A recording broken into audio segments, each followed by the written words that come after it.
What's good, y'all? Welcome back. In today's video, we'll be reacting to a video about 4D shams. It's called The Epidemic of Performative Couples. And I mean, let's check it out.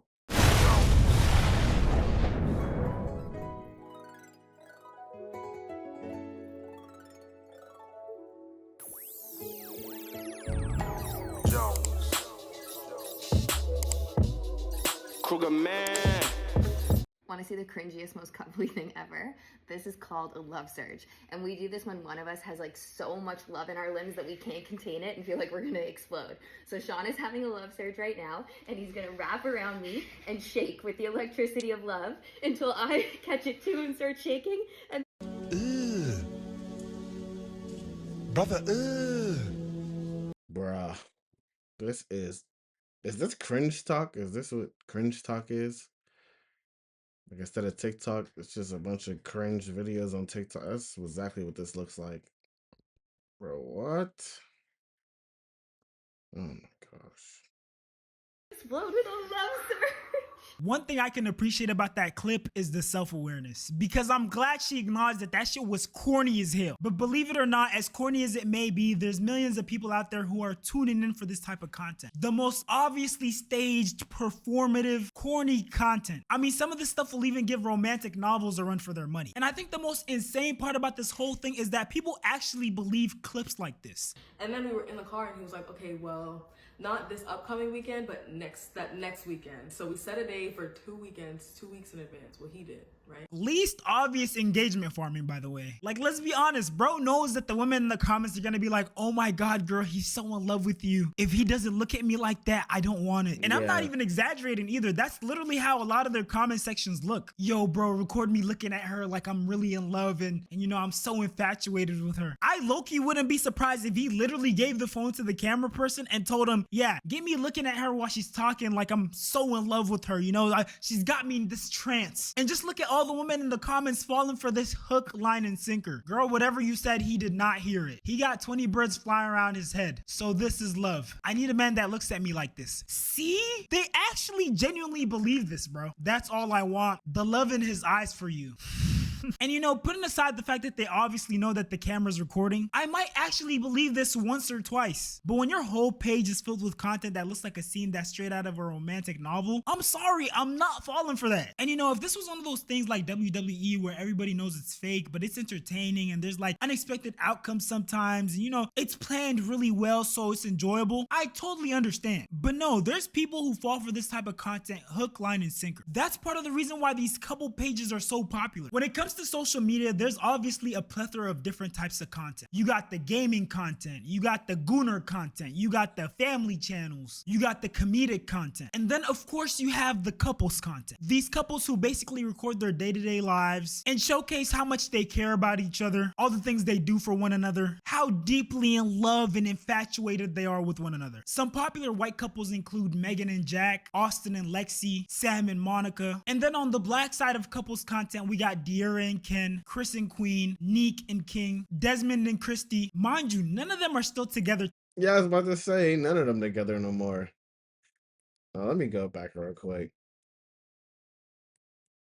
Damn, that sucks. Content, we got De'Ara and Bro, Ken. people used to look up to them like, bro, like if they don't make it, there's no hope for relationships anymore. It's over. Like if they don't make it. Crazy. Chris and Queen. These two, yikes. GG's, man. Uh, I ain't gonna lie. Black men don't cheat, so I don't know what they are. I ain't gonna lie. No cap. Neek and King. Damn. I used to love watching Nick and King. Out of everybody, I thought they was really gonna make it. Ah, but yeah, they didn't. Damn. Desmond and Christy. Mind you, No, these two. to this day. And it's crazy because they're Neek and King, Desmond and These two. I only seen their videos here and there, but I didn't really cling to their stuff that much. I mean, She was kind of like the main character, and he was just laughing very weirdly at her antics. I don't know. That content was so, but yeah, they cooked up too. That's crazy. I hate to say it, but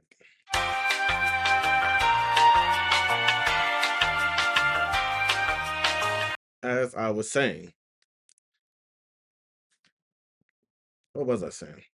Oh, yeah, I hate to say it, but yeah, all of these guys supposedly cheated on their woman, and which I don't respect at all. But for some of them, I can kind of see why they didn't want to be in the relationship anymore, honestly. Like, I know it sounds bad, but I mean, him, he kind of was getting, I don't know, I feel like down there he was just getting like humiliated. Like, he was down there just like the jester. She would do antics and he's supposed to just, I don't know, laugh at it. He's just like the background character.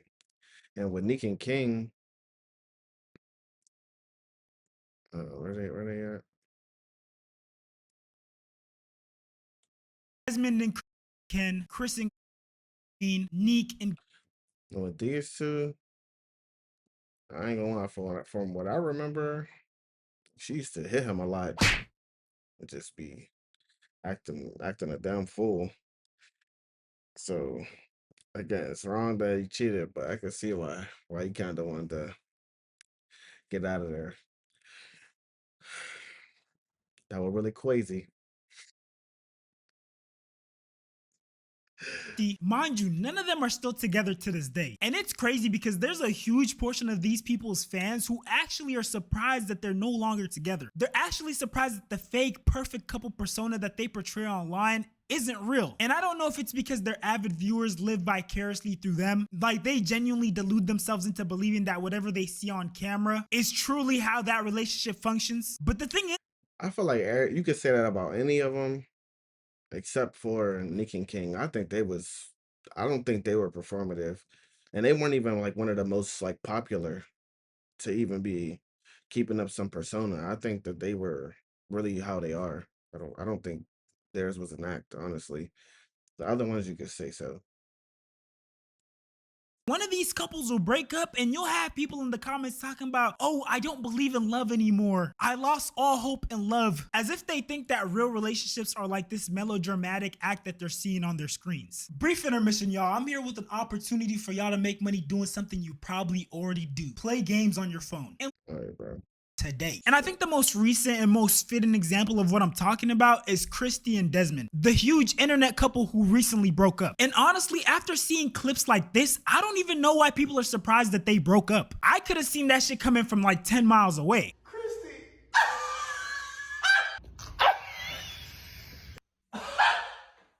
Christy.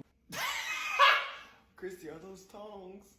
Oh, what are you laughing at, Denzel? Oh, what a beautiful chocolate man. Hey, you guys got some work to do?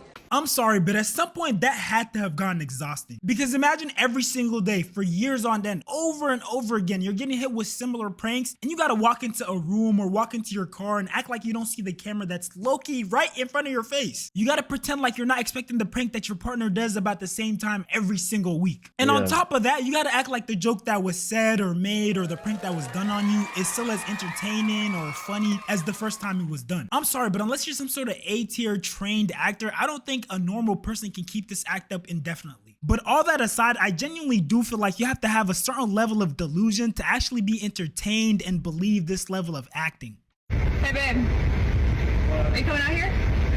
Okay, let's see how long I can keep my hand here while the window goes up.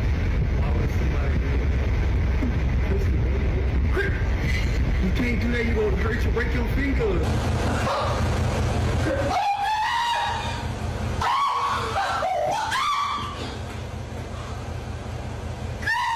Okay, so dude walks into the garage. She literally explains exactly what she's gonna do, which keep in mind, it sounds absolutely dangerous. So if he wanted to prevent it, he would have prevented it right there. He then proceeds to let her do it, but it seems like it failed the first time because the car seems to have some sort of safety feature that prevents her hand from being stuck. Whole time, dude is still standing there, by the way, letting her proceed. And then he goes on to say, you can't do that, you're gonna break your finger. And I think like he went off script there and he had to get back on track. The scene switches to the camera that's behind him, and he low-key tilts his head, but not all the way so he doesn't make eye contact with the camera. And then he has to do the same, oh no, type of reaction when her fingers apparently get chopped off. Like, bro, this is WWE level acting right here. And there's more.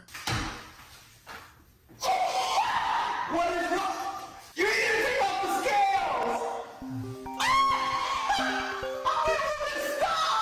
When will this stop? Was he trying to send us subliminal messages? And it's crazy because at some point it became so apparent to see the point where he became completely fed up with the process of making content with his wife. I ain't gonna lie, dude was looking like he couldn't stand her ass. And the thing is, his little default laugh started becoming harder and harder to watch. Like, this dude will go from being dead serious to hysterically laughing with no in between. And for avid laughers like myself, you know that when you laugh, there's low-key a buildup. At first the joke sets in, you know, your brain is processing it, and then you giggle a little bit, and then you start laughing, and then there's like the peak of the laughter where like the joke set in and like you completely internalize it, and then you slowly like taper off. You don't go 0 to 100 like this.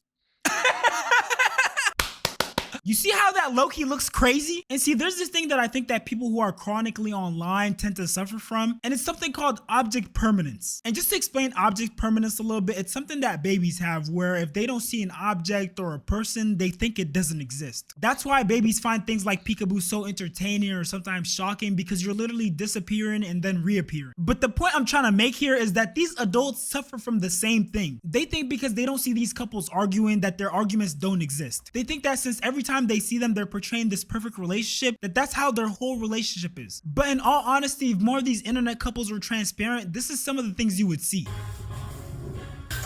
Babe, don't touch me in places when I'm recording.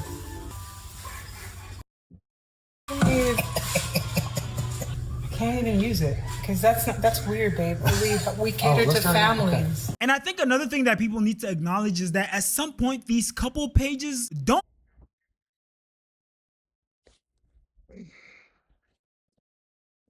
Yikes. That was super cringe. Yikes. I mean, that's the definition of performative. It was like breaking breaking the fourth wall. How did that video even get out?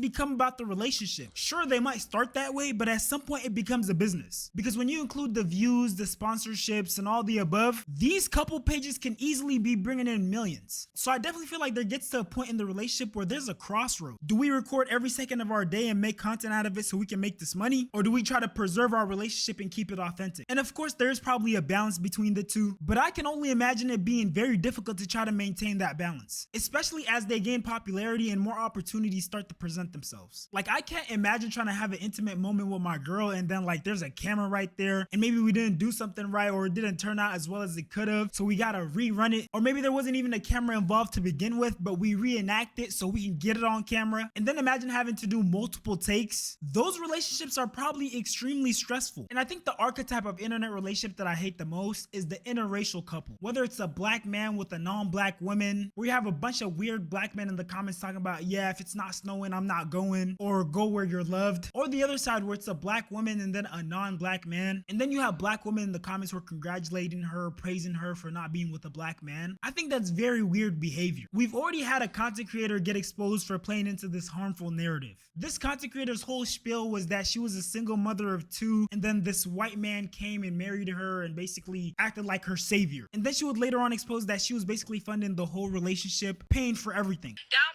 Deposit on our house. Let's not pretend that I'm not the one that paid for the Range Rover. Let's not pretend that I'm the one that paid for this whole fucking life that we live. Let's not pretend that. Let's not pretend. And hey, man, if she's bred it up and she chooses to be in a relationship with him, it's not crazy that she's paying for stuff. But see, that whole relationship got really weird when he did this. Reminder to take care of your families or men like us will. And then he proceeds to show a bunch of white men. Oh, brother. Way to feed into harmful stereotypes. And Oh no. Oh hell no. Are you crazy? Oh no. You can kiss my ass with that. The other internet archetype that might be just as bad is the pandering boyfriend or husband archetype. These relationship pages where the man will basically act holier than thou, pander up and down to women, and set some of the most unrealistic standards for the regular average man. Dude will post stuff like this and women will eat it up. 100,000. Say I love you. Ain't that Yada? Oh my gosh, he's so. Oh yeah, that is Yada. Bro, he's so lame, bro. Bro, you could tell his whole personality is just money. Like I'm telling you, without money, bro, he would just be some nobody loser with no confidence. This dude is a weirdo. I ain't gonna lie. Overly pandering. Another 100,000 to appreciate your loyalty. Another 100,000 because you're an excellent mother. Oh. And 50,000 just in case you want to splurge on me or something. I love you from the bottom of your feet to the top of your head. And the thing is, a lot of times this type of content is extremely disingenuous and extremely disrespectful to regular. Yeah, why don't you just do it on camera? I remember I'm having a conversation with a guy who, was like a 9 to 5 worker, and he was just ragging on him because he wasn't, able to provide the life that he wanted to for his woman yet. And basically just telling him you're not a man because you're not at this financial threshold. Like, come on, bro. According to him, basically, if you're not rich, you just shouldn't be in a relationship at all. You just shouldn't, as a man, and you're not a man. He's a cornball. Hard-working men, because no, your average man isn't gonna have hundreds of thousands or millions of dollars in the bank to give away to their significant other. That is by no means realistic. But the men in these internet relationships will try to make it seem like that's the norm, that's the standard, and they largely do this because they know that women will bite. It'll get the views. Women will be in the comments like, yes, that's a real man right there, when I would argue that the man that's working his ass off to provide for his family is just as much of a man, if not more. But with that being, Yeah, if you have an abundance, let's say you are a multimillionaire and you give somebody $100 and a person, there's a person who only makes, let's say, 30,000 and he gives you, the same amount, but he worked way harder to get it. Maybe he didn't even have that money at all, but he worked super hard to get it just to make sure you had. Like that person cares for you a lot more than that person who is a millionaire and gave you $100. That wasn't nothing to him. But yeah, people put their values in the wrong thing. They just want to be at a some people are just very materialistic. They just want you to have it. They don't really care if you love or care about them or really care about the genuine connection that y'all have. It's just, do you got that money? And I mean, sure, that's how you come in, but yeah, life is not all about money, and even manhood is not all about how much money you got. There's plenty rich simps, there's plenty of rich people who have no moral compass, who have no type of gauge on right and wrong. They just see like, okay, I don't care who I have to F over to get to where I'm trying to get to, whose life I'm destroying, doesn't matter. And that's not that's not the way to live at all. I don't care how much money you have. Life is about people. though, that's really my biggest qualms with these internet couples, these internet relationships. If you made it this far, I appreciate you for watching. I officially start streaming on Twitch. Oh, yeah, the original topic was about performative couples. Yeah, I mean, a lot of them couples that they showed, I could, me personally, I never put my faith in no internet couple. I mean, they're people just like us, and they're not any better or any different. We only see what they put on camera, what they put online. We don't really know them, and we don't know what's really going on behind the scenes. So you should never put your your faith in relationships in another couple, period. I mean, some people look up to their parents, if their parents are married or been together for a long time, and they are, they love on each other and stuff like that. I mean, I feel like that's fine to aspire to have something like that, but when it comes to some random people on the internet that just make some YouTube videos you like, nah, should never put your faith in them. You gotta live your own life. But anyway, man, that's been my thoughts. You can leave your thoughts down in the comment section below. Make sure you like, share, and subscribe, and turn on post notifications so you're notified every time I drop a video. And until next time, I'm out.